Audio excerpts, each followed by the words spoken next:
I'll declare open this hearing of the House of Representatives Standing Committee on Economics for the review of the Australian Securities and Investments Commission Annual Report 2023. In accordance with the committee's resolution of 9 August 2022, this hearing is being broadcast on the Parliament's website, and the proof and official transcripts of the proceedings will be published on the website. I welcome members of the public and media watching the webcast. I now welcome representatives of ASIC. For the benefit of Hansard, could I please ask that each of you state your full name and the capacity in which you appear before the committee? Okay, thank you, Dr. Molina. My name is Joseph Longo. I'm Chair of ASIC. Yes, good afternoon, everyone. I'm Sarah Court, Deputy Chair. And then we'll start that end of the table. Alan Kirkland, Commissioner. Hello. Cato Rock, Commissioner. Simone Constant, Commissioner. Greg Yanko, CEO. Chris Savandra, General Counsel. And Peter Dunlop, Chief Financial Officer. Just speak up, Peter. Peter Dunlop, Chief Financial Officer. Thank you very much.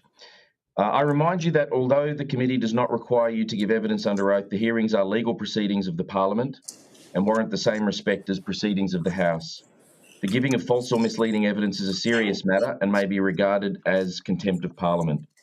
I also remind members and witnesses to respect and adhere to the requirement to mute their microphone unless given the call, and to ensure that questions and responses are heard. Mr. Longo, or indeed anybody representing ASIC, I invite you to make an opening statement if you wish. Thank you, Dr. Molina. I won't introduce everyone at the table. Since our last appearance before this committee, we've been making strong progress on the transformation of the agency and achieving significant outcomes across our remit. So it's a pleasure to appear before the committee today to be able to talk about those things. In recent months, we have delivered some important regulatory firsts, including winning the first civil penalty action for greenwashing, resulting in a landmark $11.3 million penalty for Mercer Superannuation Australia, issuing the first infringement notice to a market operator, with the ASX paying a penalty of $1,050,000 following ASIC's investigation into pre-trade transparency. In July, we laid charges in an alleged pump and dump conspiracy that used the messaging platform Telegram, with the defendants facing a maximum penalty of 15 years imprisonment and a fine of over $1 million for market manipulation. During our investigation, ASIC took the unprecedented step of posting messages in the Telegram chat room to warn traders they may be breaking the law by seeking to organise stock price manipulation. I note this committee's role in reviewing Australia's 4 major banks, and I'm aware that in their last appearance, you took the opportunity to ask about ASIC's Better Banking for Indigenous Consumers report. This was a first-of-its-kind review by ASIC, which will result in $28 million being refunded to vulnerable consumers.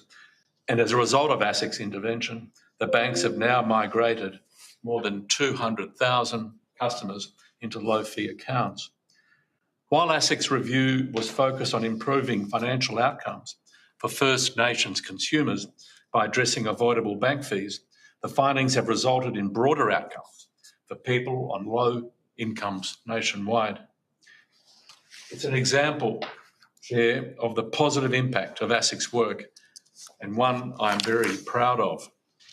This week, we have commenced court proceedings alleging QBE Insurance Limited misled its customers about the value of discounts offered on certain general insurance products.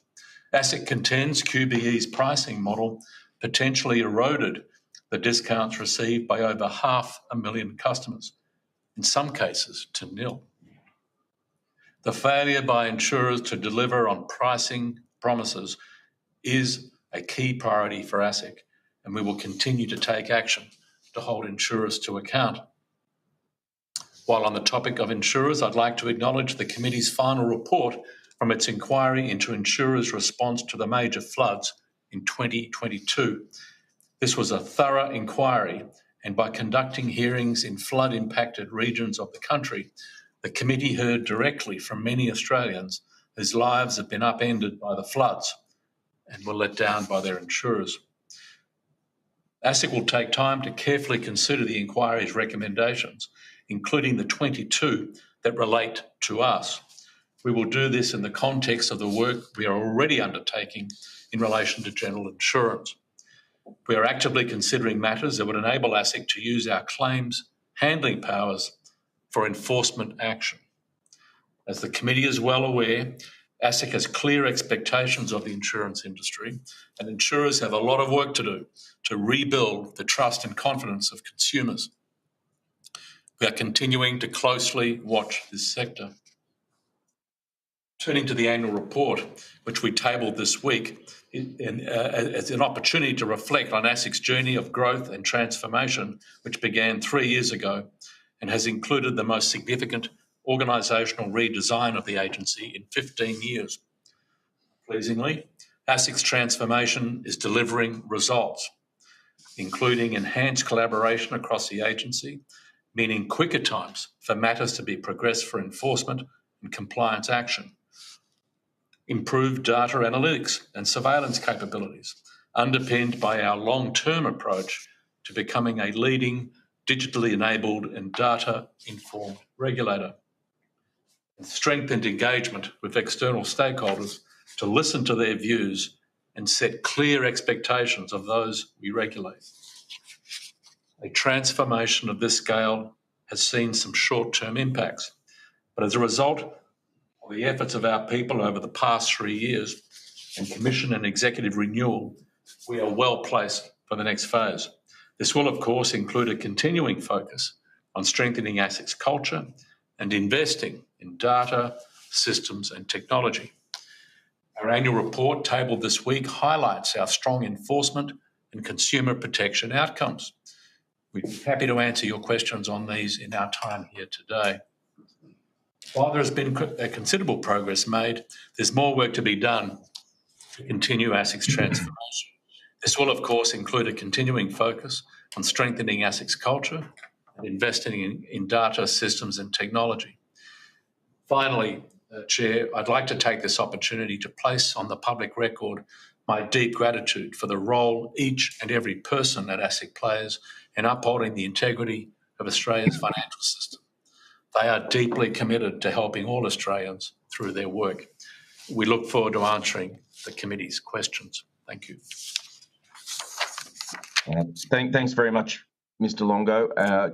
Can I just, before asking some questions, after which I'll hand over to other committee members, can I just ask, because there are a number of representatives from ASIC here, and thank you for making the time and giving us such representation across the organisation, but just from a pure logistical perspective so that it's clear for Hansard, but could I just ask that each person say their name before they answer a question or make a statement? Thank you in advance. Well, could I just begin, Mr. Longo, with some questions around the insurance inquiry and acknowledge ASIC's important role in regulating insurers and ASIC's participation in the inquiry. I understand that there's going to be a thorough process by which you work through the recommendations. I was just wondering, though, are there any initial reactions to findings or recommendations that you're in a position to share at this point? I think Dr. Molina would be happy to do that. Commissioner Kirkland has, the Commissioner has probably devoted the most time to this issue at Commission level, is here today, and I'll ask Commissioner Kirkland to respond to that question. Thanks, Alan Kirkland. I think our initial observation, Dr. Molina, would be that it was pleasing and in a sense also troubling to see some very strong consistency of themes in the issues that ASIC's identified through our program of work on insurance issues over recent years, and the themes that came through in both the findings and recommendations in the report. So if we think about the links between the report 768 that ASIC did on claims handling in relation to the same events, some of the key things we called out were better communications, and we see that reflected in a number of the recommendations around the way in which insurers communicate around common policy terms like those in relation to wear and tear and maintenance, communications in relation to maintenance expectations in cash settlements, etc. So that theme of communication comes through really strongly. We also talked about better project management, which is another theme that comes through in the report in relation to the commentary and recommendations in relation to things like statements of work for work that's done by third parties on behalf of insurers. Complaints handling was obviously a big theme, and ASIC's got more work to come on the issue of complaints handling because, as I think you know, we've been looking closely at how insurers are complying with their internal dispute resolution obligations, and the committee obviously had some important recommendations there, including about updating our regulatory guidance. Another really important one, which was the focus of our appearance at the inquiry and comes through very strongly in the report, is of course about treatment of vulnerable recognition and treatment of vulnerable customers, which is something that ASIC has been interested in through a range of pieces of work, and we continue to take a close interest in it. So we'll be looking very closely at those recommendations. And then, of course, the issue of resourcing we called out, which also comes through in several of the recommendations. So I think it is very helpful to us to see some consistency in themes, and we'll be looking at in more detail at the inquiry's recommendations with that in mind. The other thing I would say is obviously you could sort of break up the recommendations into several other categories. There are obviously some that are squarely with ASIC, things that we could do within our current powers and resources, some that are more things for other bodies such as the Insurance Council to do in consultation with us or to do work and submit it to us for approval in relation to the code. And then others that would depend on government decisions in relation to law reform or funding. So we'll probably also look at the recommendations through the lens of those categories as well. Oh, look, thanks for that detailed response. And I agree, there are, in a sense, different tranches or buckets of recommendations, some of which I think can be actioned quickly.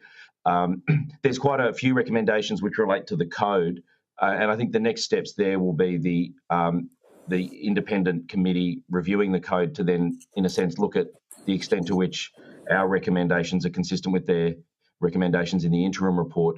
But then it's in all likelihood then going to come back to ASIC in order for you to consider and then, potentially approve the code, which I think will be a very important step. So the code will be something which will, the ICA has indicated that it's going to seek ASIC's approval this time, which I think is positive. I think you're right that there were a lot of overlaps, or there were a lot of alignments in findings, which on the one hand makes us more confident in those findings, but on the other hand, in some instances is concerning. So I would also agree with that. I just wanted to touch on one of the findings or recommendations which relates to ASIC's powers, and that is your capacity to gather data. There are arrangements at the moment whereby you gather data through APRA, and that works to a degree quite well, and it's always good to see the regulators working well together. There are also, I think, some powers that can be used on a more one-off basis, which I think was what was used in order to generate the report that you very usefully produced in August 2022, I think it was. But I'm just interested in your reactions to recommendations that you should be given more ongoing data gathering powers in relation to the sector.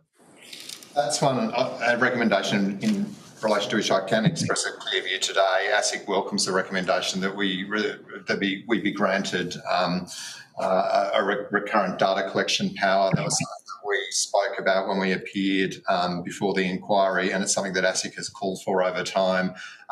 Obviously, we do collect data on a range of issues in partnership with APRA, where APRA's got systems and powers to do so, and we're able to, collect data through one regulator and then share it. That obviously is more efficient for the agencies involved. It's also a lesser regulatory burden for the parties or the entities from which we're collecting that data. I would, however, say that there are sometimes data collection needs that ASIC has in order to go about our job as a conduct regulator, particularly in insurance, that don't entirely overlap with the sorts of issues that are within APRA's remit. And the clearest examples in relation to insurance would be where we need to collect data from entities that are not prudentially regulated. So with claims handling services coming within the financial services regime, there are a range of entities that may be involved in the handling of a claim that are not APRA regulated. A recurrent data collection power could be useful for us in relation to those. There are also bodies like insurance brokers who obviously don't fall within APRA's remit. So we'd see it as a really useful complement to APRA's data collection powers and the arrangements that we've got in place for sharing data with APRA. Thanks. And the other thing I just wanted to touch on, and this is probably a bit of a work in progress and one the organisation will need to think more about, but certainly in the data that we obtained from the insurers, it related to a few different areas, including IDR, cash settlements and others. It certainly appeared to us on the face of it that the varied outcomes or rates of, for example, IDR and cash settlements across insurers, it wasn't clear from the data whether that was that they were measuring things by different thresholds or whether it reflected different underlying outcomes. Some instances, it seemed to be the former, given the very wide range of results that were reported to us. So in addition to more transparency per se, if more data is reported to ASIC and potentially published, it does seem to me that there are also areas where there would actually be advantages for oversight of the industry, but also for industry understanding where it sits relative to other firms, for there to be more common ways of measuring key metrics. I made a similar observation when speaking at the Insurance Council conference last week in relation to internal dispute resolution data. So that is an area where we are receiving data where firms are required to report to us 6 monthly now, and we'll be releasing a thematic report on our observations across a range of subsectors soon from the first 12 months of data, and then moving to firm level reporting next year of that data. And to I guess, the heart of your question, we believe that that is helpful because it allows people to make comparisons, but it also allows firms to benchmark their own practices. Certainly when we speak to the Australian Financial Complaints Authority now, they would say in general that they do observe differences in the quality of dispute resolution processes between general insurers, and to the extent that general insurers can observe that through published data, we think it will help to empower the people within those firms that are trying to drive better practices, and it will also, I guess, put independent commentators, consumer advocates and other bodies in a position to be drawing those comparisons as well and calling for individual firms to improve their approaches.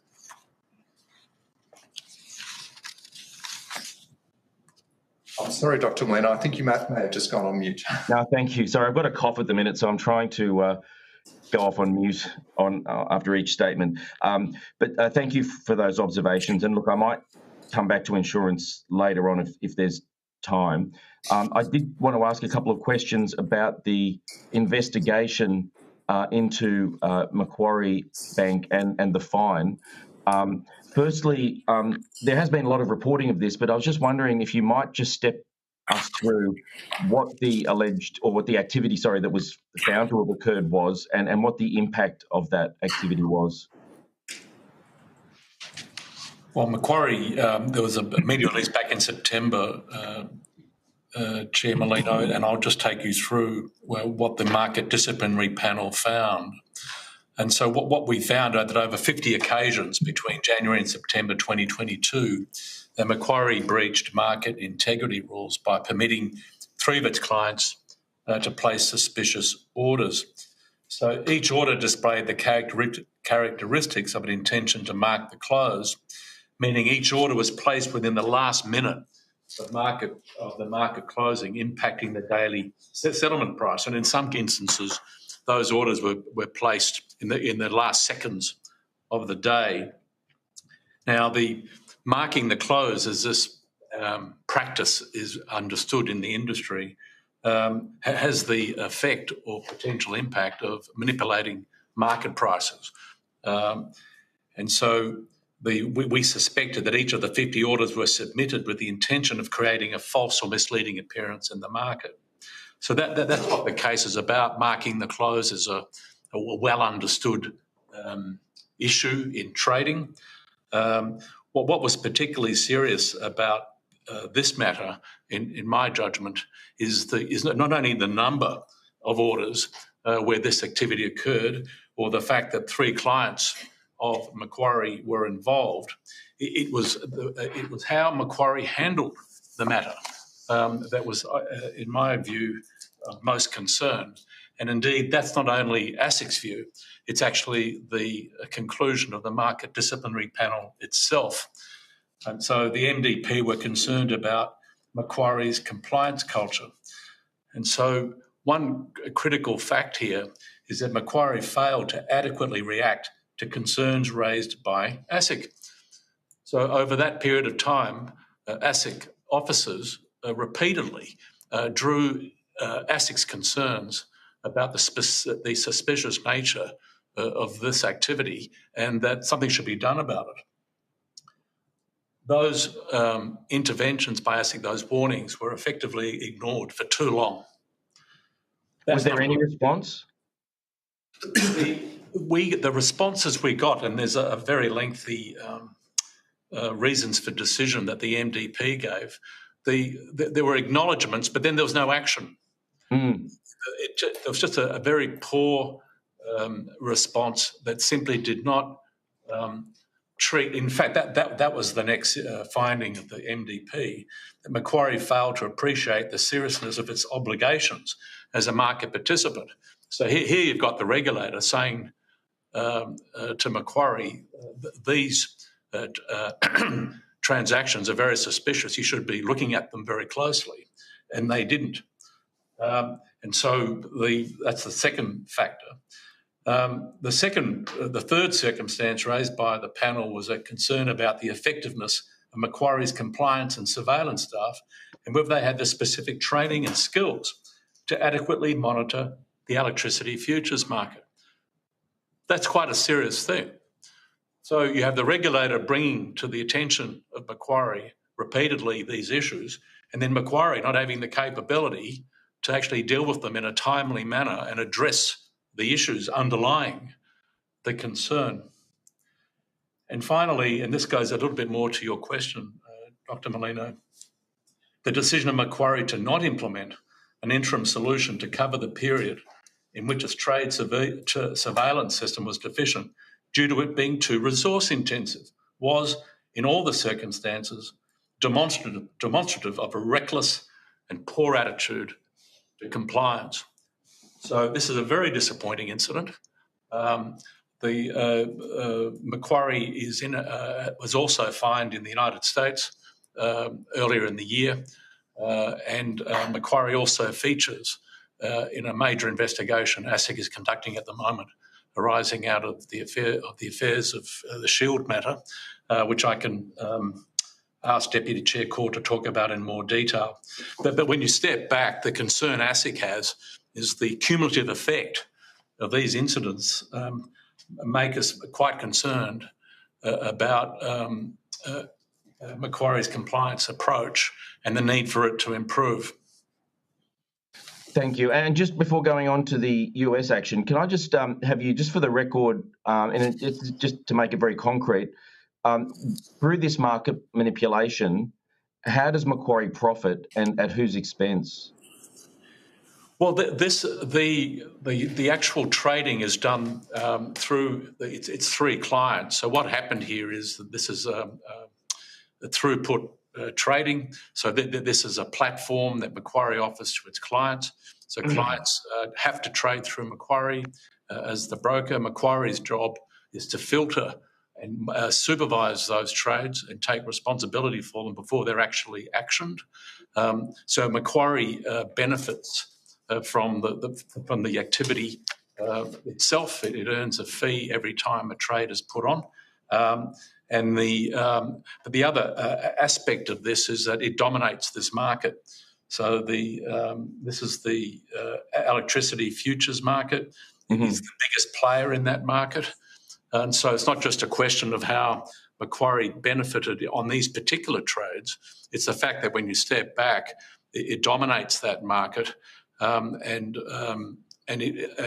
by not taking proper steps on these trades, it's encouraging or at least enabling clients to put on orders that could have a manipulative effect.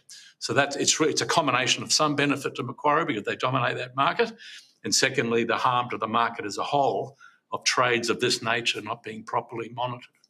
And Dr. Molino, Commissioner Constant, just for the record, and just to add or expand on that, 3 ways you can think about it are, firstly, Macquarie is operating a business in this circumstance, which is part of their platform they're offering and suite of revenue and fees and role in the market. But without the investment is how you could think about it. Over a 7-month period, for example, as the chair has laid out, they didn't address deficiencies in the surveillance system. So without the investment to support the activities. A second way that there's a cost, perhaps not an earning, but a cost is in this way, in this activity, they're affecting the settlement price. So the impact on market pricing and that market signal. Draw your attention to that one in particular because this was during the period of the heightened volatility from the Russia-Ukraine war. And so that sort of pricing in the electricity market and with power pricing being such an important cost, there is an impact in that regard. And then finally, of course, there's the cost in terms of market integrity and confidence in the market. Thanks. Now, just curious, there was a record $4.995 million fine. Is that fine arrived at? I'm just wondering what's the way of determining that? Is that intended to be a deterrent, or is it a reflection of harm caused to others, or what makes up that fine? Well, it was the highest penalty ever imposed by the market disciplinary panel. So this is a panel made up of industry peers. It's a peer group. It's a little bit unusual within our arrangements. This fine is imposed by an industry group. It's not imposed by a court. It's by the peer group. And the size of the fine is very high. It's unprecedented. It's the highest fine the panel's ever imposed. So I think they're the sort of the key points. I don't know whether any other commissioners wanted to elaborate on that. It's probably just worth noting only, Chair and Dr. Molino, Commissioner Constant, that it relates to the 50 occasions. So that's in part derived from the fact that 50 occasions in question here. Yeah. Chair, can I just ask a quick question off the back of that? Yeah. What other tools are available for you other than a fine? I would envisage that the suspension of their trading rights would be even more costly to them. Is there any capacity to do that? Well, this is a part of the platform where they accept orders on behalf of clients. It's not Macquarie itself trading. It's a platform it's a service provided to clients to give them access to the market. So I don't think... And the payment of the fine, I should add, is not an admission of guilt or liability.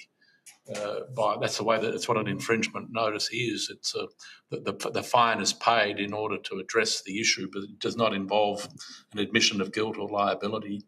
So this is not Macquarie itself trading. Greg? Greg Yanko, we have the ability in certain circumstances to suspend what we call a participant's automated order processing if we're not happy with the way that they are handling that. And in this case, we didn't get to that point. That is an extreme outcome that we're able to apply. Was that stick waived in order to get them to comply, or was it not even waived? I'm not sure if we waived. On these facts, the decision... These circumstances warranted a referral to the market disciplinary panel. They were not of a nature that would support, as Mr. Yanko has said, a suspension of that platform altogether. Now, if this were to happen again then I think that outcome would have to be on the table. Thank you, Chair. Thanks, Mr. Van Manen. And look, I just had a couple of additional questions on a different matter, and then I'll hand over to you. So I just wanted to ask about the action that's currently being taken in relation to QBE for misleading customers in relation to discounts to their premiums. Can you just step us through where that's up to, but also can you just clarify what powers you're using there? I'll hand over to Deputy Chair Court, who's had a big week in that matter. Yes, good afternoon, Dr. Molino. Sarah Court, Deputy Chair. So, as you were talking about with Commissioner Kirkland earlier, we've done a lot of work at ASIC in relation to the insurance pricing in particular and the delivery of what we call broadly pricing promises in relation to discounts to customers of insurers. We published a report in the middle of 2023 that really outlined a wide range of our work in that regard, and we have a two-pronged compliance and enforcement approach. So we've done a lot of industry surveillance and engagement with the industry in relation to our insurance concerns, I should say, about pricing promises not being delivered by large insurers. And we've also had a number of court actions making allegations about those failures. So the QBE matter that we filed earlier in the week was the fourth matter that we've taken to court in recent years. So that is using our general powers, Dr. Molino, our general investigative powers. So we issue compulsory notices to QBE, we call in executives to have compulsory examinations, we work out whether or not there is sufficient evidence to put a matter to court. In this case, we concluded that there was, and we filed the proceedings in the federal court. So the next stage, if you like, of that matter is that the matter will progress its way through the court, and the court will ultimately determine whether or not the law has been breached and what an appropriate penalty is. The only other thing I would add in relation to recent court matters is that last year IAL, which is the head company for a range of insurance products, including NRMA, was penalised $40 million by the federal court for engaging in pricing promises misconduct, and that was the largest penalty that had been imposed against a general insurer. And separately, RACQ were also fined $10 million last year for similar conduct by the federal court. So we have done a wide range of work in this area. So I noticed in one report that the company has already paid back, I've seen a report of $73 million to just under 500,000 customers. But is it fair to say that the court action that you're taking could lead to the identification of further customers that need to be given compensation, but that it could also be on top of all of that a fine? That's right. So it's quite correct as I understand it. I'm not sure that QBE has actually finalised remediation. As I understand it, QBE has provisioned $73 million for remediation of a large number of customers. I think that was in the order of 487,000 customers. Mm-hmm. That includes customers that are relevant to ASIC's court proceedings, but is broader than that. So the ASIC-related issues are a subset, quite a large subset, as I understand it, of that remediation program. As I understand it, that program is underway but not yet complete. ASIC's role here, Dr. Molino, as we see it, we're a law enforcement agency, and we think it is important in a circumstance such as this, even where remediation is taking place, that the court determines whether or not a pecuniary penalty, in addition to effectively consumers getting their money back, is appropriate for two purposes. One, for specific deterrence, to make sure to send the message to QBE itself that there are issues in engaging in this sort of misconduct, but potentially more importantly, to send messages to the sector more broadly that if you're going to engage in this form of alleged misconduct and you are found to have breached the law, then the court will impose significant pecuniary penalties in relation to that. So we've recently had the ACCC make some findings in relation to supermarkets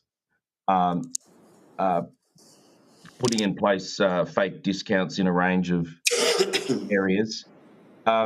Is there something systemic going on here where this is being used as a tactic to trick customers or induce customers? I think a couple of things, and forgive me to slightly qualify your question, that's the lawyer in me, Dr. Molino. I think the ACCC has made allegations that Coles and Woolworths have engaged in that conduct, and it's now before the court, and the court will ultimately decide whether or not there has been that misleading conduct. But I think the analogy that you draw is an appropriate one. I think some of the discussions that we were having on Wednesday when we filed these proceedings were that clearly insurers, and this is not limited to QBE, this is more generally, when an insurer sends a renewal notice to one of its customers making representations or statements that if you renew your policy with us, you will obtain this discount, that is clearly designed to encourage customers to reinsure with that particular insurer and to understand that in doing so they are getting some kind of benefit or positive outcome by way of a discount, for so doing. So if those promised discounts are being eroded behind the scenes by pricing mechanisms and pricing algorithms, well, clearly that has a significant detrimental impact on those particular customers. It disincentivises them from shopping around, from seeing whether they can get cheaper options elsewhere. So I think the analogy is a correct one. It will certainly be interesting to follow your action against QBE. It will be interesting to watch the actions underway in relation to the supermarkets. I'd just make the observation that it would seem to me that in a range of areas, there is inherently a bit of an imbalance where customers find it difficult to pay attention to complex pricing or very dynamic pricing. And in those environments where you might have passive customers or customers with low financial literacy, the chance to use assertions of discounts is there. And this case that you're undertaking in the context of insurance is a really important one, but it does sound as though there's potentially behaviour in a range of contexts which really needs to be looked at closely. Can I just add two general observations to that, Dr. Molino? Firstly, I don't think you need to have low financial literacy to find it difficult to compare insurance products. I've certainly spent some time attempting to do that myself, and I think it is an extraordinarily difficult task across the board. We all know that the cost of insurance is dramatically increasing for everyone. And so that importance of being able to shop around and accurately compare products and pricing, it seems to me to be a critical one. The second point I was going to make, and I don't know if you're familiar with the report that I referred to earlier that we released last year, but just to give you a sense as to the size of this issue, as at the middle of 2023, in response to the work that ASIC had done, putting the industry on notice of our concerns about pricing promises and discounts not being honoured, by that stage the industry overall estimated remediation to be $815 million across firms. So, we're getting up close to $1 billion of remediation just in relation to these kind of pricing promises that had been made to Australian customers of insurers that had not been honoured on their own admission in the sense that they were paying it back. So it is a very significant issue. It really matters. It is material for people, and we're proposing to continue our attention in the area. No, thanks for that. And just on that, finally, before handing over to Mr. Van Manen, so on that $815 million, so does ASIC track remediation over time to ensure that companies are fulfilling all of their obligations? We certainly did do so, as I understand it, Dr. Molino, for quite some time. It did take quite a lot of our resources, and we've now moved effectively to saying to the industry, this is for you to track and monitor. You know, we cannot be overseeing, you know, each and every one of these significant programs. Were we to get information, of course, that any particular insurer was not properly implementing a remediation program, we would, of course, take action and look at that more closely. But we do take the view that we have to be able to trust large financial institutions to properly implement these remediation programs. Yeah, I mean, I remember in the previous term, the remediation following the Royal Commission findings took a long time to work its way through the system, and indeed, arguably, there's still a little bit of long tail cases working its way through. Maybe we should have put a recommendation in the flood insurance report to have ASIC have remediation reported on a frequent basis. But anyway, that's for another day. For another day, Dr. I wouldn't be rushing to that recommendation without some funding following it. Yeah. Okay, well, thanks very much for that. No, I might circle back later on, depending on whether we have time, but I'll hand over to Mr. Van Manen. Thank you, Chair, and thank you, Mr. Longo, and your team for your opening statement and your responses to a long list of questions from the Chair. A number of which I would have probably covered, but I won't for the sake of time. But I'll go on a slightly different tack. In 2023, you launched a cyber pulse survey, and as we all know, we've seen a variety of data breaches, you know, people's identities being stolen, misused, a range of cyber issues across our economy. Can you talk to the outcomes and the findings of that cyber pulse survey and what, if any, concerns you've got out of those findings? So that survey was probably the most thorough we've done in quite a while. So we've done surveys of that nature before, and this one had over 600 responses. So let me just walk you through some of the findings. So 44% said they didn't manage their third-party supply chain risk. 58% said they had limited or no capability of protecting confidential information. 33% said they didn't have a cyber incident plan. And 20% of participants have not adopted a cybersecurity standard at all. It wasn't all negative news, but part of our ASIC strategy here is to raise the profile of this very important problem for all Australian businesses and all directors. And so the part of the idea behind the pulse survey was to share that information with everyone and say, look, these are the sorts of issues you need to be focused on. You know, where's your data? What are your arrangements for supervising and understanding third-party vendors that are providing support to you? Do you have an incident response plan? I mean, the fact of the matter is most businesses at some stage are going to be the victims of some sort of attack, and they need to be ready to respond.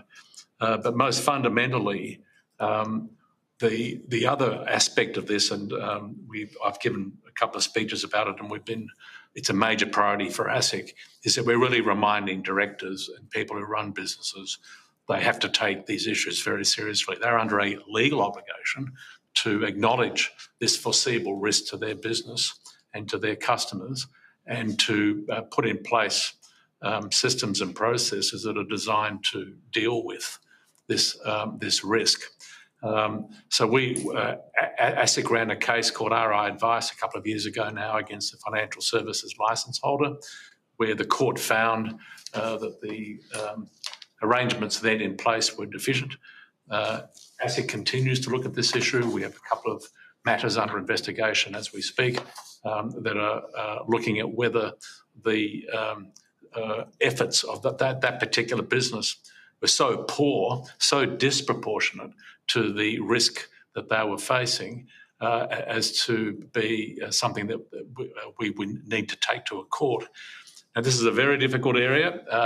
Australian businesses are grappling with a range of challenges at the moment, but this would have to be one of the top of mind. I think Simone Constant has done a lot of work in this area. Perhaps if we have time, I could ask Commissioner Constant to add to that. If it is of interest, all I would add, Simone Constant all I would add to the Chair's remarks are that the survey, the 697 entity survey last year was the most comprehensive, as he indicated. The only further theme worth calling out is just this is difficult for small organisations. And at ASIC, we're very mindful of that. And a couple of particular statistics there, 34% of small organisations, for example, back then do not follow or benchmark against any cyber security standard. And 44% do not perform risk assessments of third parties and vendors, which was part of the Chair's remarks. I draw attention to that because some of the work we've done this year, so we haven't just done the survey and left it there, we've got a multi-pronged strategy in this regard. On one hand, it's enforcement, we're required, as the Chair touched on, and in other parts, it is continuing to work with industry, regulation, supervision, but also education and awareness. The cyber panel, we carried out our most comprehensive cyber panel earlier this year. We have a standing cyber panel with experts and participants. But this time round, back in June, we invited a whole cross-section from different parts of different industries. And what emerged there is that in the larger entities, particularly the APRA entities, APRA-regulated entities, there's increasing maturity. A statistic to support that is an ASD and Cyber Security Centre statistic, which recently found that versus last year, where more than half of directors of all entities said that cyber was the thing that most kept them up at night, that's fallen well below. So in that part of the economy, there's increasing awareness and getting a handle on this risk. The small businesses, the smaller entities, we had some industry body groups representing those participants and we had some there themselves. This is difficult for them. And so we continue to focus on that in terms of education, awareness, providing information and sharing best practice. And just one final indulgence is the Chair did note it's about a risk-based approach. So when we look at what action we should take, for example, if there is a breach, there's a hack and there's a data breach consequent, and when we look at entities, we do take that risk-based approach. Are entities taking the right measures to anticipate, prepare for, test for, and then respond to these sorts of incidents consistent with the risks they hold? If you are a smaller business and you hold limited data and you have limited intersection or no intersection with critical infrastructure, it's a very different picture in terms of what expectation would be to a large regulated insurance company like we were talking about earlier, for example. All right, thank you for that. So what are you seeing at the smaller end of the market and businesses that would get caught up where they're holding large amounts of data, consumer data? I mean, you go to your local coffee shop, that's not likely to be the case, but there's many other businesses, medium-sized businesses that have got databases of clients and past customers, etc. I'll ask Commissioner Constant and perhaps Commissioner O'Rourke, who do not work with small business. With the focus at the moment is cyber security. That's the premise of your question, but there's a real underlying operational resilience sort of story there. So the part of dealing with cyber is having sufficiently robust systems so that you are looking after your data, that your IT basically is robust, so your systems and processes. So whether you're a small business or a larger business, even small businesses are heavily reliant on technology. Yeah. So the part of our message to small business is to invest in what I would call operational resilience, because that might actually be a greater risk than being the victim of a hack. But I don't know whether Commissioner O'Rourke will... Just a couple of remarks that I extend on that. And then this is in part a small business question. And why do I say that? And so I'll throw to Commissioner O'Rourke. Because one of the great challenges is getting access to resources that they identified. So the skilled resources to help them with implementing, for example, multi-factor authentication. Another challenge is of course, vendor management. So some larger vendors, it can be more difficult for the small entities. So not drawing this out as something that we're really concerned to send a strong call to action message to. What I'm drawing attention to is this is an area where we want to work with and educate and assist industry. And in that regard, the government is well placed. We are able to draw their attention to resources from the Australian Cyber Security Centre that work with ASD and ourselves, and we'll continue along that path in our cyber work to raise that awareness and that access to resources and support. I don't know if Commissioner O'Rourke has anything she'd like to Maybe Sarah Court. Or Commissioner O'Rourke referred to, but it's probably for me, Mr Van Manen, and good to see you again. I wasn't going to offer any particular insight on cyber, just in relation to small business. You might be interested, though, that we have been for some time now capturing information coming to ASIC through a whole range of different channels, but in relation to the issues that are most troubling or prevalent for small business. And that issue of cyber, interestingly, is not on that list. There are a range of other things that are clearly troubling small businesses, most significantly being the obvious one of cost of living pressures, but there are a few others in the list.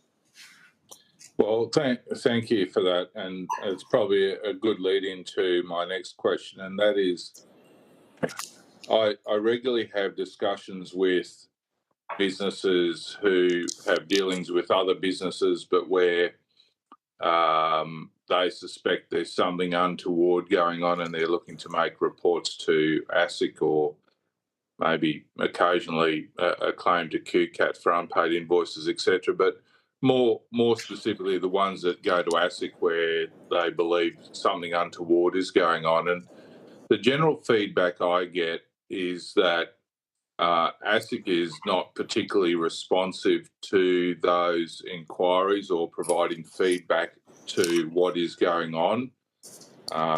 People don't know whether some action has been taken in relation to their concerns. And I know that's come up at previous hearings, and I know when I was on corporations and financial services, that issue has been raised before in hearings such as this. So what is ASIC doing in that space to improve its responsiveness and to dealing with those reports from people where they are concerned about the conduct and activities of other companies that they're dealing with, to ensure that at the end of the day, where there is inappropriate conduct going on, the risk to other participants in the economy is minimised by dealing with those directors and those particular companies in a timely way? Yeah, no, thank you for the question. It's Sarah Court again, Mr Van Manen. So there's a lot in that question, and there's a lot of complexity to particular answers. I think the first thing I should acknowledge is that we, as you say, we have discussed this issue and been aware of concerns from reporters of misconduct to ASIC about a perception that we're not engaging with them or giving them sufficient information in response to their reports. And it's something that we take seriously, and we have been doing a lot of internal thinking and work in relation to how we address that. We have a few challenges, Mr Van Manen, of course. We receive in the order of 10,000 reports of misconduct from a range of sources every year. And we triage those. We have a very experienced triage area that triages them, tries to make quick assessments as to which of those reports need immediate and urgent action, which of those are not issues for ASIC, which things we need to refer elsewhere. We really use what we describe as a risk-based approach to our assessment of these reports, and we have to target both our assessment and our investigation resources to where we think there's going to be the biggest impact on harms.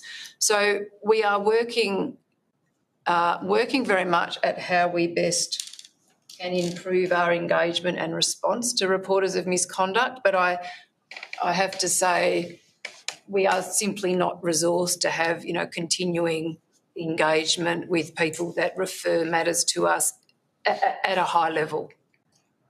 But if I use the example in my office, and I'm sure Mr. Molino's office and in Ms. Spender's office, we frequently get correspondence that relates to state or local government matters, and we will, as a matter of course, respond to the constituent and forward the matter on to either state or local government. But we'll at least give them some correspondence in response to advise them of what action we've taken and to advise us if they don't receive a follow-up to that forwarding of that information. What sort of processes do you have in place to do that, at least as a minimum, to say, well, yes, we've received your complaint, we've referred it to, maybe it's an ACCC matter or maybe it's an AFCA matter, we've referred it to those organisations. We've accepted that into our system and we're going through the process, but maybe for privacy reasons you can't provide them any additional information at that point, but at least they have some feedback to acknowledge the receipt of the complaint and that some action is being taken.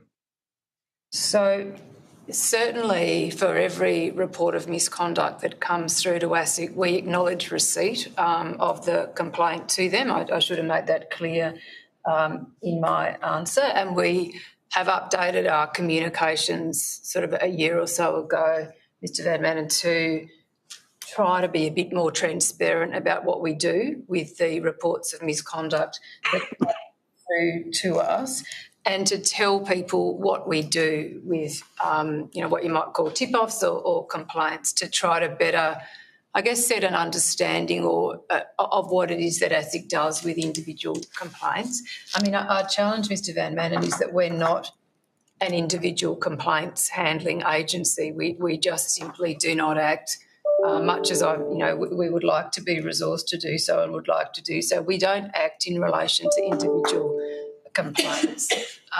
We try to put a lot of, and we have tried to improve the information that's available on our website, helping to guide people to where they might appropriately take their matters. We do refer reporters to other agencies. So you talked about the ACCC, for example. We might say, look, this is simply not within ASIC's jurisdiction. This is an ACCC matter or an ATO matter, as an example. So, as I say, we recognise this is a challenge and something we need to continue to improve. But I have to be a little bit careful in my response, in that I don't think we're ever going to get to a situation where people that raise individual reports of concerns, of conduct by a particular director or a particular company, that we are going to analyse, assess and take some form of action in relation to each and every one of those complaints, much as we would like to. No, thank you for that. Appreciate that. My last question is around the issue of scams, and in particular boiler room scams, but also scams more generally. It's been a very relevant topic of discussion over the past 12 or 18 months in terms of response, how we minimise risks of scams, how we shut them down quickly and effectively to minimise the loss to the broader community. And I know ASIC's been doing a lot of work in that space, but could you update the committee on what work you're doing, what results you're seeing as a result of that work, and how other participants in the chain, such as our telecommunications companies, our banks, etc., are engaging with you to ensure that we have a robust framework to minimise the impact of scams on our community? Yes, Sarah Port again. So, Mr Van Manen, I could probably talk to you about ASIC's work in this area for the rest of our time here this afternoon, so I'll try to keep it relatively succinct initially, and then you can ask me any further detail. So we're doing a significant amount of work in relation to scams, as you have rightly identified, but as are a number of other government regulators as well. So most particularly, you might be aware that sitting underneath the ACCC's remit is the National Anti-Scams Centre. And so the National Anti-Scams Centre came into being on the 1st of July of last year, so we're nearly a year into its operation. And it really has a role to lead a whole-of-nation response to dealing with scams, which includes policy responses, regulators working together with industry, recognising that this is an enormously wicked problem that we all have a part to play. In relation to ASIC's work in particular, our remit at a high level is to look at investment scams or scams that are related to financial services, given our particular jurisdiction. And our work is in a number of different streams. So I'll just outline each of them relatively quickly. The first thing that we have been doing is to run an investment scam takedown service, which has been quite a significant evolution. One of the challenges with scams is that a traditional investigation and enforcement response is not particularly effective, because by the time we get our enforcement mechanisms in operation, the scam has changed, evolved and moved on. So the main and most effective approach we can take in relation to scams is disruption. And so we've partnered with a global cyber technology agency and have been working with them for more than a year now to get them, when we are alerted to a particular investment scam, we can very quickly, sometimes within hours, provide the information through to them, and they can have that site taken down completely. And then they monitor the site to make sure that it doesn't, reappear just a few hours later. So our investment scam takedown service is one of our big pieces of work, and we've taken down more than 7,000 sites to date and are expecting that work to continue. The second stream of work is that we're working very closely with the National Anti-Scam Centre. So we've been participating in their first fusion cell that related to investment scams, and ASIC co-led with the ACCC that fusion cell that really focused in working with industry on a range of ways to disrupt investment scams. Our third stream of work has been to review the anti-scam practices of our regulated population. So we have done two quite in-depth surveillances and reports relating to the anti-scam practices of major financial institutions. So the first report was released in April 2023, and we looked at the 4 major banks and where we felt they could improve their anti-scam practices. And then earlier this year in August, we released a second report looking at another 15 financial institutions at more a mid-tier level and had a close look, and I can talk to you about what we found there. The fourth piece of work is an investor, what we call our Money Smart Investor Alert List, which we've always had a variation of this alert list, but we've rebranded it and relaunched it in November of last year and are keeping that now very up to date. Whenever we hear of an investment opportunity that we consider might be fraudulent or a scam, we do a quick piece of work to look at the offering, and if we have concerns about it, we put it on our investor alert list, and we are getting increasing people coming to that list to look at it, and we're very much hoping that that serves to alert people where not to put their money if an individual or a company makes its way onto that alert list. The fifth piece of work is we do some scam-related enforcement action, not a lot for the reasons I outlined before, but where there are Australians that where there are people based in Australia that we consider may be facilitating scams emanating from overseas, for example, by opening Australian-based bank accounts. We certainly look at those and take enforcement action where we can. And then the final piece of work that we're doing, you may be aware that the government has recently introduced the Scams Prevention Framework into the Parliament, and we have been, so ASIC will be one, if that framework is passed, ASIC will be one of the first key regulators involved in the administering and enforcement of codes under that framework. So that's at a very high level, an outline of the work that we're doing. No, thank you for that detailed answer, and I'm happy for you to put any more detail on notice if you wish, but in the interest of time for everybody. Thank you, Chair. I'll leave it at that and hand over to Ms. Spender. No, thanks, Mr. Van Manen. And look, and I think there'll be a bit of time for both you and I to come back with some additional questions after Ms. Spender. So we'll circle back. But thanks. I'll hand over now to Ms. Spender. Thank you very much, and thank you all for your time today. Look, I actually would like to start by following on from Mr. Van Manen's questions in relation to scams. I note from some of the reporting that ASIC has done on scams that Australia's reimbursement rates for scams are, I think, currently last reported, I think, was at 6%, had previously been at 4%. It's made me reflect quite a lot on this idea of, if for every $100 that's lost in a scam, if banks are currently responsible for, currently reimbursed at 6 cents in the dollar, does that is that an appropriate balance given the weight of responsibility for scams or for fighting scams? In the sense that is it fair to say that 94% of the blame for being scammed rests with the consumers rather than, and actions they did or didn't take rather than actions that the bank did or didn't take? Sarah Court again. Nice to meet you, Ms. Spender. The issue that you have raised is one that is the subject of intense debate at the moment, as I'm sure you are aware.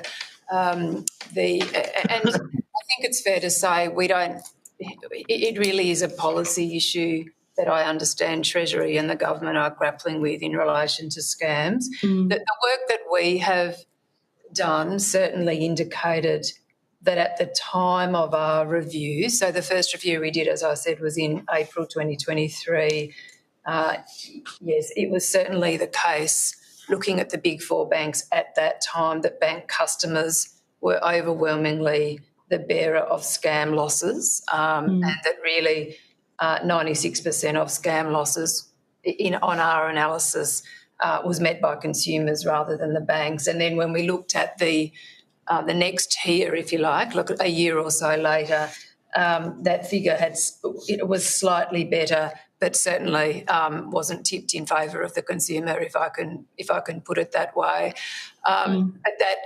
That issue of liability and where should the balance lie, Ms. Spender, I think it's probably the best response is to say, we're aware that is an issue that is being considered in the current policy debate. We try to find out what the facts are and we present them as clearly as we can, and otherwise leave it to our policy colleagues to advise. I guess maybe the question is a different one, which is, when you look at a scam, what's the relative capability of banks versus individuals to fight them? I mean, you've got a lot of expertise in scams. You've seen a lot of scams up close.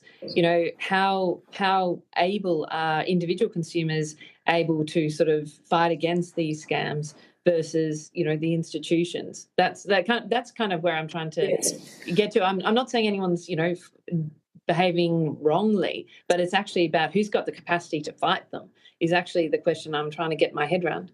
Yes, no, I think that's a very fair question, and I understand it, put it that way.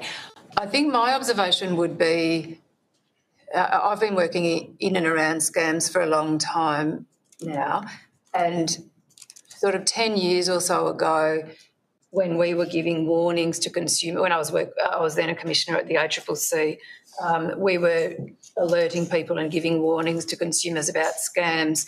It was relatively easy to tell consumers what to look for in a scam. So they were relatively unsophisticated. You could tell people to look for poor spelling, poor grammar. And so really, generally speaking, if you received a scam through an email or through a text, you could often get a sense that there was something not quite right about what was coming through. I think it's fair to say that these days that has completely changed, and certainly I think even people that are very familiar with scams could certainly be tricked and deceived. So that the scams have become increasingly exponentially sophisticated, difficult to detect for all of us, and then completely prolific. I think, all of us are dealing with them from various mediums, often several times a day. So I think one of the other things that's changed over time is that, and this is a good thing, that consumers are far less embarrassed to admit having been scammed. So I think for a long time there was a sense of shame that if you'd been scammed, that you'd somehow, been a bit of a fool and been conned and easily tricked. And I really think that rhetoric has changed. So I would certainly say that it is very difficult for individual consumers frequently to spot and be aware of scams, and that the other thing that we've becoming increasingly familiar with is that scams are effectively, the word scam understates what we're really dealing with here, which is global organised crime on an industrial scale. Right. So we have got people that are, very sophisticated global syndicates that are sending scam emails, texts, social media posts, throughout the world, and Australia is no different. I think the only other thing I would say in relation to the banks in particular is that the banks are one part of the scams ecosystem, and obviously they are sort of at the end of the ecosystem, but there are certainly other players in that ecosystem, including the telecommunications companies and the digital platforms. And I don't want to be an apologist for the banks. That would be not the right thing for me to do. But I think the banks are certainly over the last 12 to 18 months, there are increasing frictions that are being put on our transactions within the major banks. I think we had moved to trying to reduce frictions and make payments, instantaneous. And I think we're now all stepping back a bit and saying, well, actually, that's really perhaps facilitating some of this misconduct. So I'm sorry, there's a very long answer. I could keep talking about it. No, I think it's complex. It's a complex issue. Look, I appreciate it's complex. I appreciate the banks are not the only players here. It's really, for me, and this is a question I asked to the major banks when they came to the committee, is whether the incentives are strong enough for the banks to make the investments. Because my concern is, as yours, is the sophistication of the scams is such that consumers really, it's hard for consumers to protect themselves individually, even being cautious. And so, I had someone this week, 250 grand just lost, and that's a life-changing amount of money for someone. And these are people, and it's absolutely devastating. And so that's my it's my concern. I'll be honest about where the legislation is currently in relation to that. Sorry, Ms. Bennett. So firstly, I absolutely agree these things are life-changing and devastating, and we sadly see and hear those tales frequently. The scam code framework, as I understand it, and it's very much a work in progress, but just in terms of where liability should sit, my understanding is that the framework will impose certain conduct obligations and investments and the like on the banks, the telecommunications companies and the digital platforms to achieve a certain level of ability to warn, detect, impede, halt transactions and the like, and that where they do not live up to those requirements, that then liability will flow. So that it's, and I think that the devil will be in this detail, but that is my yes, I understand that there will be requirements to meet certain levels of requirements, and if those are failed, then liability will flow. And I guess I take that, but I'm not sure. I have a significant question now in my head about this. But I guess the other question is, from what I can tell from overseas, that Australia, compared to a country like the UK, has a high level of scam losses. And I know, we've been trying to get to the bottom of it with the ABA of, is it comparable? Isn't it comparable? From all the evidence we can have, the data looks pretty comparable and suggests that, scam losses in Australia are up to sort of 10 times bigger per capita than in the UK. Has ASIC done any work on comparability with other countries and, anything that can help us understand our relative weaknesses or strengths on scam losses compared to other countries? No, we haven't, but that's because I think that question is probably best directed to the NASC, the National Anti-Scam Centre. ASIC collects data and information about just about investment scams, which are a subset, obviously, of the overall scam landscape, an important subset. But I think any questions on overall reports, overall losses, and that kind of comparability, the NASC or the ACCC would be the best agency to answer that accurately. Okay. But one question relating to what you do report on. I understand you report on the big four banks, but you don't report on them individually. Why is that? Well, in terms of the report that we did on the big four banks in April last year, whenever we do surveillance work of particular institutions, we have to make a decision about whether we name individual banks, insurers, superannuation trustees. And in that particular, I must say, turning my mind back to April of last year, I can't quite remember the discussions that we had about that. But I think our view at the time was that we were really looking collectively across the industry. We recognise that all of the collectively look at the big four banks. Obviously, everybody knows who they are, and we were really concerned to look at the impact on their particular customers, but as a cohort, not as not on an individual bank by bank basis. Mm-hmm. Okay. A question, I think in your submission, you've made into the submission to the Treasury scams policy in February. I think the ASIC submission stated that there should be a clear and effective pathways for consumer compensation, and compensation should extend to all impacted consumers and not just those who make a report or a complaint. And so does ASIC still have that view that consumers should be compensated automatically or, without having to make a report or a complaint? Yes, I think what we were responding to then was the findings in these reports that I've also at least the first report that I was talking about, the one about the big four banks, that one of the things that we found was that consumers who made a complaint to their bank about a scam loss were more likely to get some form of compensation. I saw that too.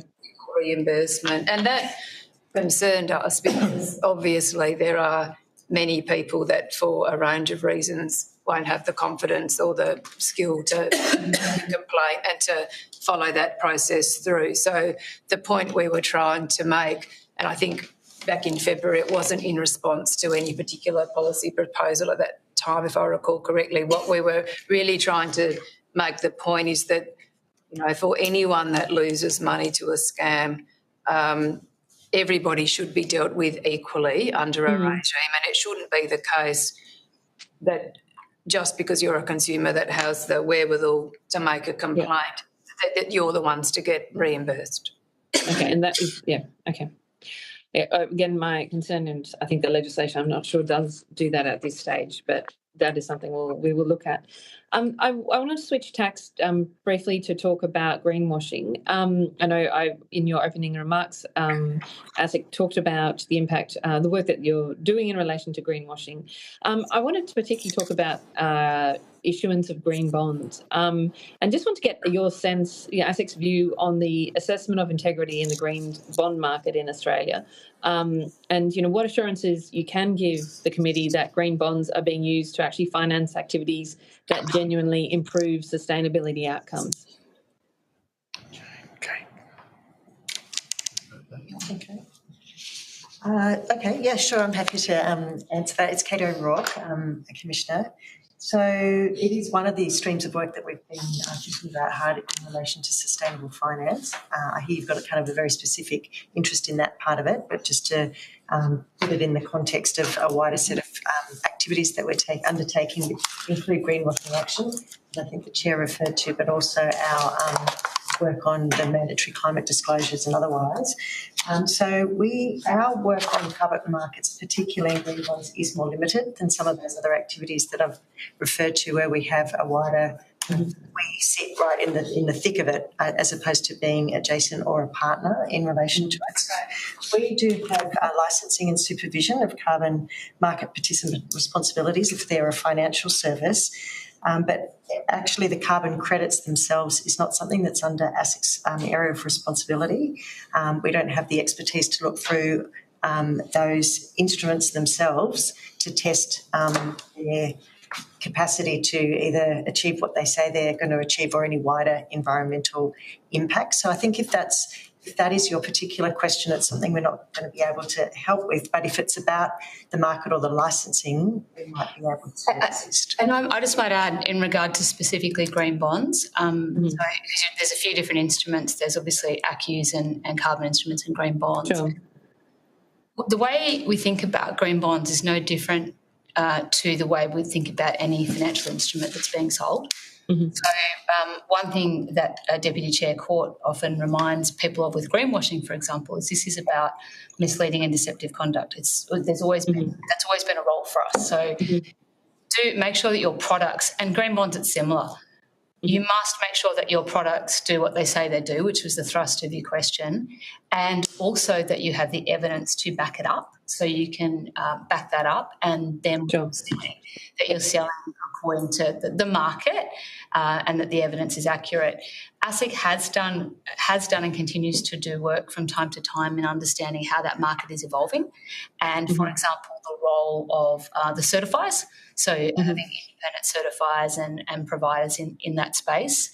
So obviously we don't accredit that group, but looking to see whether there's any correlation between getting that independent assurance, for example, and there being the stronger evidence. So in the same way we would for any product, if there's a statement made about the product that it does this, we sometimes seek the evidence to demonstrate that it does. And there should not be mis-selling. That's the way we approach the green bonds. I guess I'm very clear on. I understand that you're not there to measure the integrities of ACCUs or anything like that. What I'm talking about specifically is the financial product, and we can talk about the Woolworths green bond issuance, for example, that caused people to question, whether or not green bonds are actually materially improving sustainability outcomes. And so do you have any comments in relation to that case or any of its broader implications? In response to that, I don't have any specific response in relation to that particular issuance. I was just talking then with Greg with Nisty and Co. I should have drawn out that there was a specific surveillance done in 2023 of a number of these issuances, and we will be building on that surveillance. The surveillance that was done last year went out to a range of institutions and looked at a range of transactions to understand those different participants and where there were pockets of concern.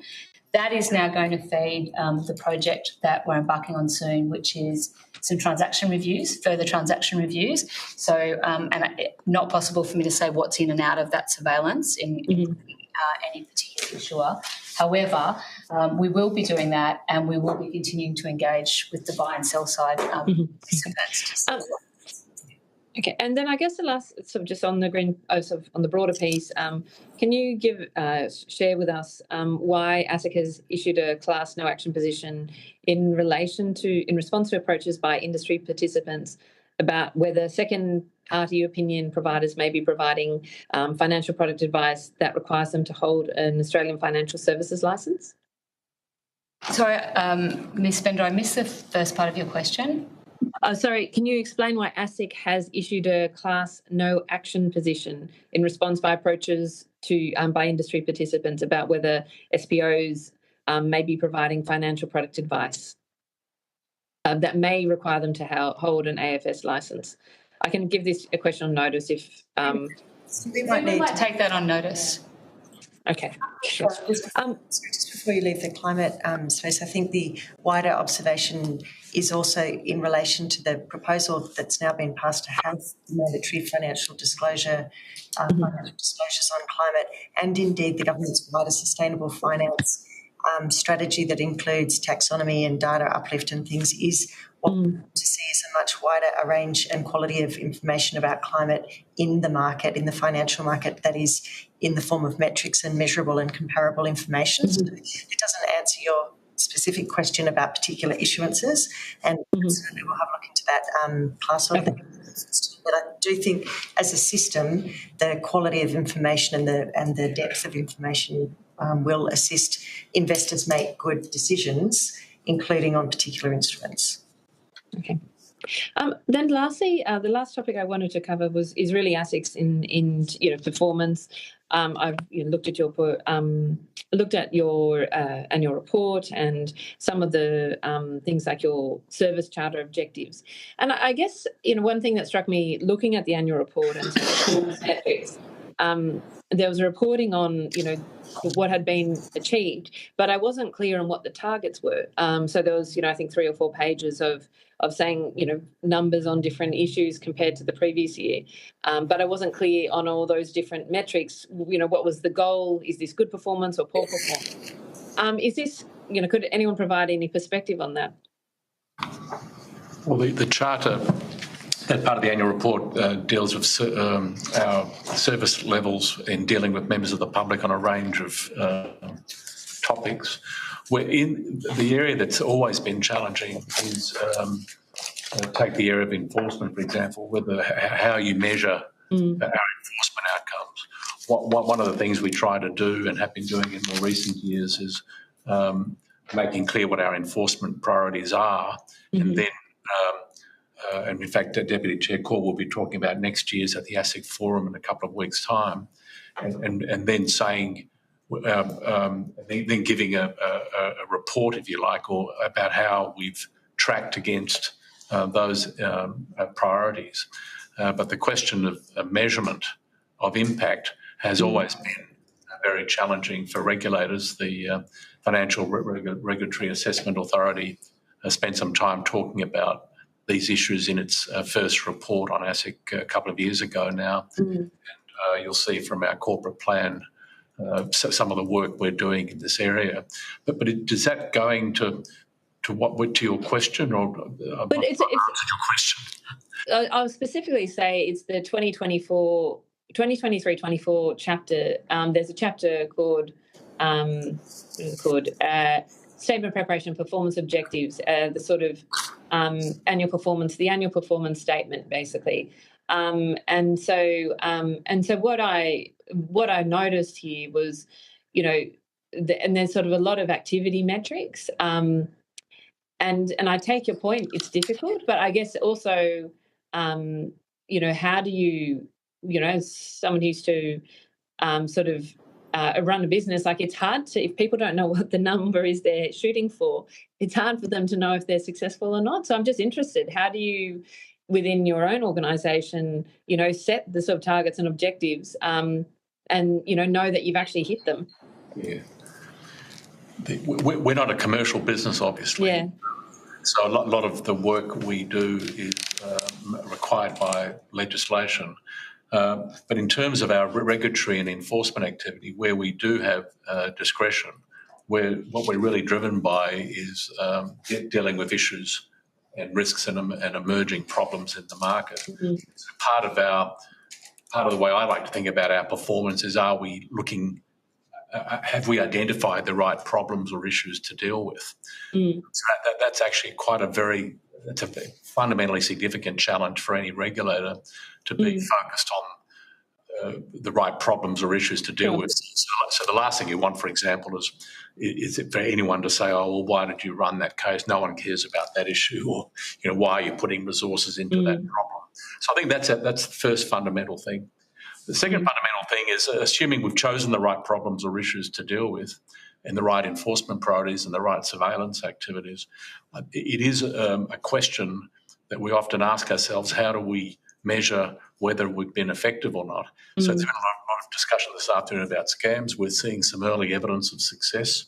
I don't think Deputy Chair Court got to that particular point, but we think the data is showing some success, and that data is based on reports of how much people are reporting through scam losses. The other area we've been talking about pricing promises with insurance companies, the way banks behave. So we look for impact from the activities we undertake, whether they're court activities or surveillance activities. But the actual measurement of that impact is a work in progress. I think that there are a number of Commonwealth metrics that we try to report against. And in terms of targets, I don't know whether, Greg, you wanted to talk about targets. Well, Greg Yanko, all I would really want to say about targets is we can almost guarantee that if we set a target on a particular area, and of course there are lots of areas that we do work in, we can guarantee that something else will come up and then, disrupt several of those measurements. And so we'll be explaining why we didn't meet those targets, but we met some other targets. So I think that's all I'd like to say on that. No, I know, I get that, and as I said, I've run a couple of businesses. I know that complication, but I think at the same time that's also true for business. You hope one thing's going to happen, you end up having to focus on something else, and that's true of many complex organisations. I know it's a degree of additional complexity, but I think you said, look, the focus you have is on what you're doing well, what you want to do better in. Where do you think you need to or want to do better in, and what are the areas where you think, based on bearing in mind the complications of KPIs, that you think, hey, you've done really well this year? Well, I think that in terms of doing better, I think an area that I've been talking about a lot is investment in data and technology. The work of the staff is impeded, frankly, by outdated systems or processes, or not being able to analyse data efficiently, or indeed get the data in the first place in a form that can be used. So the question of targets for a law enforcement agency, it's not like running a business. I don't think there's a clear parallel. The way I like to think about it is, I think I've made the point about picking the right things to deal with. Another way of thinking about it, I might ask Deputy Chair Court to comment on this. We're sort of resourced to do between 150 and 200 investigations a year. And so if we were to talk about targets, I'd want to be getting through that many every year. And then the question is, how many of those investigations convert into action? So, and the action might be court action, or it might be referrals to the DPP. There might be a range of outcomes. But it would be a poor indicator, it seems to me, if we undertook, say, 200 investigations last year and only a handful of them led anywhere. That would be indicative of what we're investigating. We might be investigating the wrong things, but we're not actually investigating matters that are actually going to lead anywhere. So in terms of targets and KPIs, we do look for that. We look for, are we completing investigations within a reasonable time? Are we making good decisions about the scope of that investigation? And is it leading to real outcomes? And so you'll see from the annual report, we try to report on a range of that kind of data. It's not, I think in running a business, one of the things that's a little bit different is you can look at the P&L and you can look at, there are other indicia that sort of let you know whether you're being successful or not.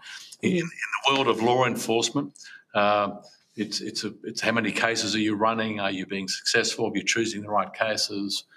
It's those kind of indicia. The other area, and it's may not be very data-driven, but I think it's still very useful, is that we've really upped our engagement with industry and industry organisations across the economy, and so we get feedback from that as well. And so for example, with the consumer groups, we're doing a lot of work in the predatory lending area, car financing. So running those matters, I think, gives the consumer groups, just keep using those examples, some assurance that we're actually looking at problems that are affecting a wide range of consumers. So as Deputy Chair Court said earlier, that's really what we're about. It's having a systemic impact, solving problems, and how we measure that, I have to concede, is an ongoing challenge for organisations like ours. Okay. Yeah, I mean, very, very quickly, Ms. Spender, just two things I was going to say. You may be familiar with a body called the Financial Regulator Assessment Authority. That was an authority that came out of the Hayne Financial Services Royal Commission, tasked to look at and assess the effectiveness and performance of ASIC and APRA. And that authority did report in relation to ASIC it was in 2022, I think. And one of the things that authority really grappled with was the very question that you've just asked about how do you measure the effectiveness of a regulator, whether it be ASIC or APRA or another one. And I won't go into the details of that report, but I think it's fair to say that both in the assessment of ASIC and APRA, it is a work in progress about what kind of metrics are appropriate. So that was just my first observation, just to make sure you're familiar with that. I think going to your specific question about, what should ASIC be working on at the moment? What do we think we should be focusing on? Look, at a very high level, Mr. Longo's talked about a technology and data uplift, and that is absolutely critical, and we are using every opportunity that we can to make our case for what we are in very dire need of a technology investment. That's kind of a very big ticket item. But in terms of a couple of the other things that we are really focusing in on at the moment, one of them indeed was raised by Mr. Van Manen earlier, which is improving the way that we interact with and respond to reporters of misconduct. So that is an area that we have regularly received feedback in relation to, that we recognise we have to continue to lift and improve the way that we do that. Some of that is also dependent on being able to uplift those systems to enable us to engage more efficiently. But it's certainly something that we are really working on very hard. A second area that we have been working on, and I think making some progress on, is again an area Mr. Longo touched on, which is really improving the way we interact with professional associations. So we do receive assistance and information from a range of professionals, and in the past, again, there has been some criticism that we have not fully engaged and been fully receptive to their specialist expertise. So we're making a big effort to uplift and improve that. And the third thing I'll touch on is that we are really, we do hear that people want to know more about, again, coming back to the reports of misconduct that we get. Yeah. More transparency around those, the nature of the complaints, how we engage, what percentage of those complaints are actioned, why. So we are, again, doing some work internally to really think about how we might improve our transparency in relation to those reports. So there's some of the things that we have formed a view that we need to work on. And I think Commissioner O'Rourke wants to add. Sorry. No, thank you very much, Sir. And I just wanted to bring to your attention, there are a new part of ASIC in the sense that it's returned to us in the ASIC registry. Managing the business registers does have targets, and that is included on the pages 104 to 105. So it is more sustained, predictable activities that are less subject to the capacity and measurement, but also the variability through the course of the year, both the issues that have been mentioned. So I just wanted to make sure that you... Yeah, so you had seen those ones, yes, as well. Thank you. The second thing, just while I had the floor, is just to come back to a question you asked earlier about that conditional class order, because we've got excellent staff watching who I found the relevant decision from, which was made in August 2023. So if I could just briefly answer your question now, if that's okay, to give you the basis of the decision that was made. So as you'd be appreciating, when a lot of the provisions of the Corporations Act were are now being applied to new products, services, activities, of course, that weren't contemplated at the time that they were devised. So we've really had a lot of issues with respect to crypto. In relation to this space, there was a question about whether or not the particular advice that is covered by the instrument, so this is for second-party opinions on ESG matters, whether or not it was financial product advice for Section 768B. So it was a provision that was obviously not devised with that kind of question in mind, an open question about whether it did or didn't apply. And what we understand was that because there was a question that it could apply, there was an application for that class exemption. The considerations included international parity, and at the time at least there was a understanding that no other jurisdiction had sought to license these particular activities. A lot of the actors are international, and so that was of increased importance. And the other point just to make was that there were conditions attached to it which allowed some regulatory oversight and broad standard setting. So if that is not enough information, of course, we can come back. Okay, brilliant. Thank you. I know I've taken more than my fair share of time, so I will hand back to the chair and say thank you very much for your time this afternoon. No, thanks, Ms. Bender. Well, look, I don't have a lot of additional questions, but I just wanted to initially circle back to the Shield investigation. So I think you had started to explain where that's up to. I'm just wondering if you could just expand on that a little, please. Happy to do that, Sarah. Yes. Thank you, Dr. Molino. It's Sarah Court again. So I think Mr. Longo touched on Shield in relation to your question about Macquarie earlier, and certainly Macquarie is one part of the issues that we're looking at in relation to Shield, but it may be worth me stepping back. Did you want to, sorry, perhaps I should clarify, did you want just to hear about Macquarie, or did you want to hear about ASIC's work more broadly on that matter? But both would be useful, thanks. All right. So this is a very significant investigation that ASIC is undertaking. We commenced surveillance and then subsequently a formal investigation of an entity called Keystone Asset Management, which is the responsible entity for the Shield Master Fund. And we commenced that in November 2023. And if I can step back and at a high level just say to you that our concerns here that there are a large number of consumers who have invested significant funds in this Shield Master Fund, and we had some concerns about how those monies were being treated and whether there was any conduct of concern that we needed to take action in relation to. So these are effectively people's superannuation investments, Dr. Molino. So we did have concerns. We took court action against Keystone Asset Management in June of this year, seeking freezing orders, so seeking to preserve the monies that were in that fund.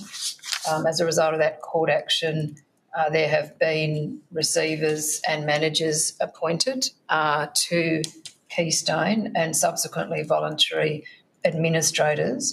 And that's very important because having the administrators in the fund means that the funds are effectively frozen while the administrators do their work and ascertain to what extent there's any deficiency in relation to investors' funds. So we are continuing to look at the conduct and in addition to that, in relation to individuals involved in that conduct. And the link through to Macquarie is that the consumers who invested their superannuation monies did so through two superannuation platforms, one of which was hosted by Macquarie and the second which was hosted by Equity Trustees. So we are, again, just looking at whether or not there is any conduct of concern by either Macquarie or Equity Trustees in relation to the facilitation of those very significant investment sums through their platforms. And what do you think the likely timing of this process is? It is hard to predict at the moment. It's a very complex investigation. We have stood up a full team of our very experienced investigators to look at this, and the conduct spans cold calling of consumers by lead generators through to financial advice, potential mismanagement of investment funds through to the potential role of the superannuation platform host. So it's certainly not this calendar year, Dr. Molino, but hopefully in the sort of first part of 2025 we'll have a better idea about what the facts are and where our investigation may proceed to. Receivers there.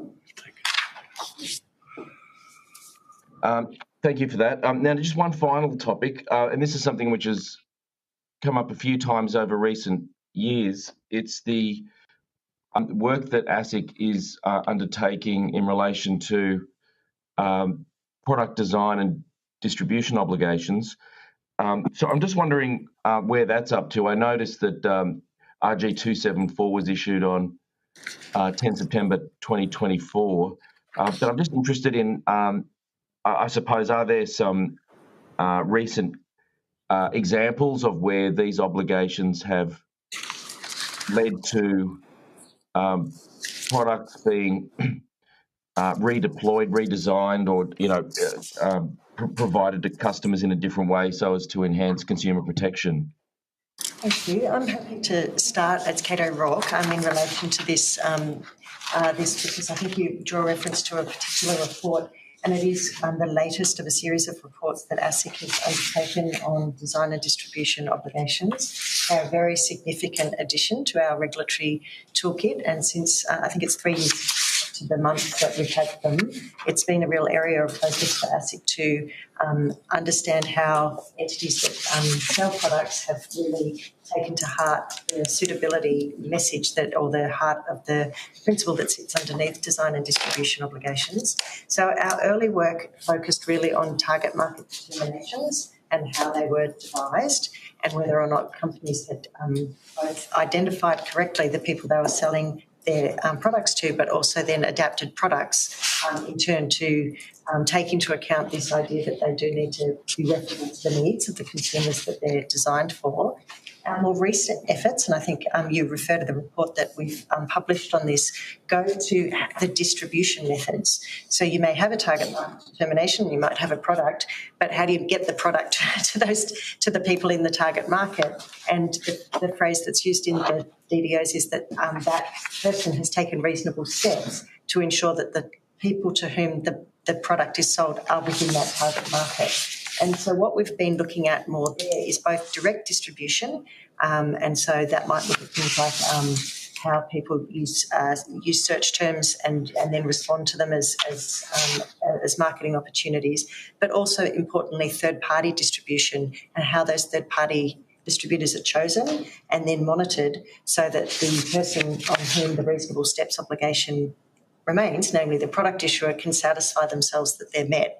So it has been something we still, of course, are interested in target market problems or product design problems, but that's been our focus over the last period of time, that distribution step. And it was, if you were to look at the report, there are particular examples of things that we've seen and lessons that we hope that people can learn from. But that's been the area of focus. And Dr. Molino, as you asked for examples of how, I guess, that regime has come into effect, I would also highlight another area in that work. In April, ASIC applied a final stop order to a business known as Coral Coast Distributions, trading as Urban Rampage, which effectively operates retail stores in a range of communities across Northern Australia, predominantly selling to First Nations consumers. That stop order was applied in relation to, because we formed the view that the target market determination in relation to particular payment arrangements that business was using, the target market determination was defective and did not comply with the regime. The business model was effectively at the centre of this action, involved selling household goods to consumers, with the costs of those goods being recovered through deductions from those consumers' Centrelink payments. And we had a significant body of evidence from individual consumers and from financial counsellors about the harm that this was causing to consumers. So the effect of that stop order means that that business is no longer at this stage able to enter into those arrangements. I should note that that matter is subject to appeal before what's now known as the Administrative Review Tribunal and likely to be heard early next year, but at this stage the stop order remains in place. And in terms of, I mean, this is the DDO has been in place for a few years now. 3 years now. Sorry? Years. Yeah, and I mean, it is the product design. I mean, there are multiple channels through which it can have an impact. So you've just been talking about the distribution channel. There's also product design. And I suppose the importance of either of those depends on the context. Now that we've had a few years to see it in operation, which of those is proving to be the more impactful in different contexts? Is it possible to start to draw some conclusions there? I think, well, our preliminary position is really that all of the aspects of it matter, that it's getting the target, the people, the consumers identified, getting the product right, and then getting the product to the consumers. All aspects of that chain do matter. I think when we were earlier looking at those first two, the product and the consumer group, we had more actions and more interventions. When we got to the point of the distribution, it felt like there was a maturing of the regime more generally. There were absolutely things that we saw that we wanted to call out and improvements that could be made. But beyond that, I wouldn't want to suggest that it's therefore less important. Those distribution methods and the steps that, whether it be taken directly or, like I said, indirectly, are very important aspects of the regime. Yeah, and Dr. Molina, if I could just ask perhaps Commissioner O'Rourke to comment further on this aspect, and that is 3 years isn't actually that long for this particular kind of regime, because part of the policy premise was the life cycle of the product. And so in the early days, we were very focused on target market determinations. And frankly, in the first 12 or 18 months, we saw some pretty poor TMDs, particularly from some institutions that should have known better. So we went through a period, I think, of education of where issuers and entities were getting used to the idea of what should be in a TMD, and we issued quite a few infringement notices. But just going back to my earlier point, I think we'll be in a better position a year or two from now to be able to say something more sensible about whether the system, whether there have been beneficial systemic impacts, because by then, as Commissioner O'Rourke was saying, we would have seen the whole life cycle of the product play out many more times, and hopefully be able to stand back and say, oh, well, that worked, that was a good thing. While what Commissioner Kirkland, I think, gives an excellent example of where if it's an unsuitable product and the TMD in that matter was just totally flawed situation. So that life cycle of that product was brought to an early end.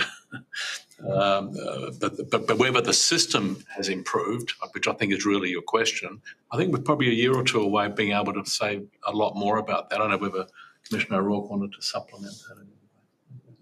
Yes, and I think there will be a sense with a little bit more time, particularly for some of the products that are slower in their cycle, as alluded to.